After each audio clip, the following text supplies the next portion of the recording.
एक बहुत ही सुंदर गांव था। उस गांव में एक दादी माँ रहा करती थी, जिसकी उम्र तकरीबन 90 वर्ष की थी। गांव के सारे बच्चे रोज उसे कहानी सुनने की जिद किया करते थे और वह सभी बच्चों को साथ में बैठाकर तरह तरह की कहानियां सुनाया करती थी। एक बार की बात है, एक लड़का दादी माँ से जिद करने लगता है कि मुझे आज डरावनी चुड़ैल की कहानियां सुननी है। लेकिन दादी माँ उन बच्चों को तो भूत की कहानी नहीं सुनाना चाहती। उन्हें लगता है कहीं बच्चों के मन में डर न भर जाए। लेकिन सभी बच्चे दादी माँ से जिद करने लगते हैं। तभी दादी माँ कहानी सुनाना शुरू करती है। एक जंगल में एक पहाड़ी थी। वहाँ एक डरावनी चुड़ैल रहा करती थी। उस पहाड़ी में एक छोटा सा खंडहर था। उसी खंडहर के अंदर चुड़ैल का खजाना छिपा था, जिसमें बहुत से रत्न, हीरे, मोती, जवाहरात और महिलाओं के बहुत से आभूषण भी थे। वह चुड़ैल खजाने की रक्षा करने के लिए उस जंगल में भय का माहौल बनाए रहती थी, ताकि कोई उस खंडहर के करीब न आ सके।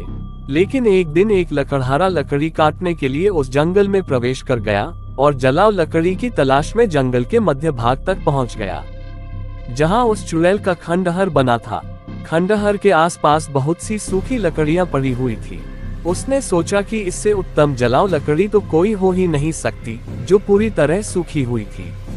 वह लकड़हारा खंडहर की सीढ़ियों से लकड़ियां इकट्ठा करता हुआ आगे बढ़ता गया। जैसे ही वह द्वार तक पहुंचा, वहां एक बहुत ही विशाल दरवाजा था, जो पूरी तरह लकड़ी का बना हुआ था। लकड़हारे ने आज से पहले इतनी खूबसूरत कारीगरी कभी नहीं देखी थी।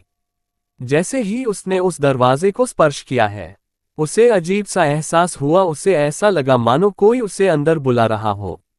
मदहोशी की हालत में लकड़हारा अंदर प्रवेश कर गया। खंडहर के अंदर जाते ही उसकी आंखें चकाचौंध हो गई। बड़े बड़े मिट्टी के बर्तनों में अशरफियां, सिक्के और हीरे जवाहरातों का भंडार था। लकड़हारे ने आज से पहले इतनी दौलत कभी नहीं देखी थी। स्वाभाविक है, कोई भी इंसान इतना बड़ा खजाना देखकर चकाचौंध ही होगा। तभी खंडहर के अंदर एक आहट के साथ दरवाजा बंद हो जाता है और जोर से हवाएं चलने लगती है। लकड़हारा खंडहर में एक खंभे को पकड़कर अपनी जान बचाता है। तभी वह डरावनी चुड़ैल अपना भयानक रूप प्रकट करती है। ये देखते ही लकड़हारा बेहोश हो जाता है और इसी हालत में लकड़हारे की एक रात गुजर जाती है। और जब लकड़हारे को होश आता है तो वहां चारों तरफ केवल पेड़ ही पेड़ दिखाई देते हैं। लकड़हारे को कुछ समझ नहीं आता कि वह यहाँ कैसे पहुंचा। लकड़हारा अपने कुर्ते की जेब में हाथ डालता है तो उसे एक सोने का सिक्का मिलता है।